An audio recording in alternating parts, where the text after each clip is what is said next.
আপনার উপরে দায়িত্ব এই কোরআন আল্লাহর কিতাব বিশ্বাস করলেন। এরপরে দায়িত্ব হচ্ছে এই কোরআনুল কারীমের তেলাওয়াত শিখবেন। 2-3 নম্বরে বলতে চাই, শুধু তেলাওয়াত শিখলে হবে না। সূরা কমারের 17, 22, 32 এবং 40 নম্বর আয়াতে আল্লাহ বলেছেন, ওয়ালাকাদ ইয়াসসারনাল কুরআনা লিযিকরি। হে দুনিয়ার মানুষ, আমি এই কোরআনকে সহজ করে দিয়েছি বুঝার জন্য। সুবহানাল্লাহ।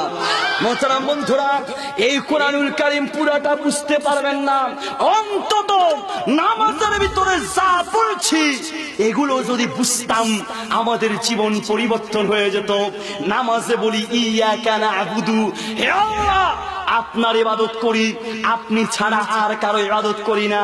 ওয়া ইয়াকা নাস্তাইন, হে আল্লাহ আপনার কাছেই সাহায্য চাই। নামাজ শেষ করেই মাজারে গিয়ে সিজদা চাই, মাজার ওয়ালার কাছে সাহায্য চাই। কথা বলেন ঠিক না? নামাজে বললাম একটা, করলাম আরেকটা। কারণ নামাজে কি বললাম কিছুই বুঝলাম না। মুহতারাম হাজরিন, এরাবিয়ান এক লোক এক বাঙালিকে গালি দিছে শালার পুত। বেয়াদবি মাফ করবেন বুঝার জন্য। এখন ওই আরাবিয়ান শালার পুতো বুঝে না আর শালার অর্থ বুঝে না, কিন্তু শব্দটা মনে রেখেছে। মনে রেখে আরেক বাঙালিকে গিয়ে বললেন, ভাই কলালি আহুকাল বাঙালি, শালার পুত মামা না হাজা।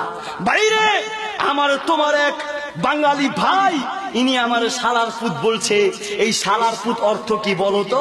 যে বাঙালির জিজ্ঞেস করলো, উনি চিন্তা করে আমি যদি আসল অর্থ বলি তাইলে আমার বাইত্য 14টা বাজবে, ঠিক না?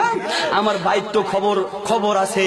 তখন উনি অর্থ পাল্টায় দিল, বললো, ভাই শালার পুত মান হাজা গনিজুন, উনি বুঝাইতে চেয়েছে আন্তা গনিজুন ও আবুকা গনিজুন, আপনি ধনী আপনার বাপ ধনী। শালার পুত শালা মানি ধনীর পোলা ধনী। এখন ওই আরাবিয়ান বলতেছে, মাশাআল্লাহ মাশাআল্লাহ হাইয়াহুল্লাহ ওয়া বারাকাল্লাহু ফি আয়াতি। আল্লাহ সে আমার দোয়া করলো, আরে সে তো জানে না আনা গনিজুন ওয়া আবি গনিজুন ওয়া জাদ্দি গনিজুন। আরে সে তো জানছে আমি পয়সাওয়ালা, আমার বাপ পয়সাওয়ালা। আসলে না, আমি ধনী, আমার বাপ ধনী, আমার 14 গোষ্ঠী ধনী। পরের দিন গিয়ে ওই বাঙালিকে বলতেছে, ভাই কুলটাল্লি শালার পুত ওয়ান্তা লা তারামু। আরে তুমি আমার শালার পুত বলছো, তুমি তো জানো না ইন্নি শালার পুত, ও আবি শালার পুত, ও জাদ্দি শালার পুত। আরে তুমি তো জানো না আমি শালার পুত, আমার বাপও শালার পুত, আমার দাদা 14 গোষ্ঠী শালার পুত। মানে আমরা সবাই পয়সাওয়ালা। মুহতারাম হাজরিন, উনি না জেনে যেই অবস্থা, আজকে আমাদের অবস্থাও তাই। কথা বলি ঠিক না? নামাজে বলি একটা, করি আরেকটা। একটু ওয়াদা করবেন আজকের পর হতে। মুহতারাম বন্ধুরা, রাসূল সাল্লাল্লাহু আলাইহি সাল্লামের জমানায় মুসলমানদের প্রত্যেকটা ঘর ছিল একটা মাদ্রাসা। সুবহানাল্লাহ।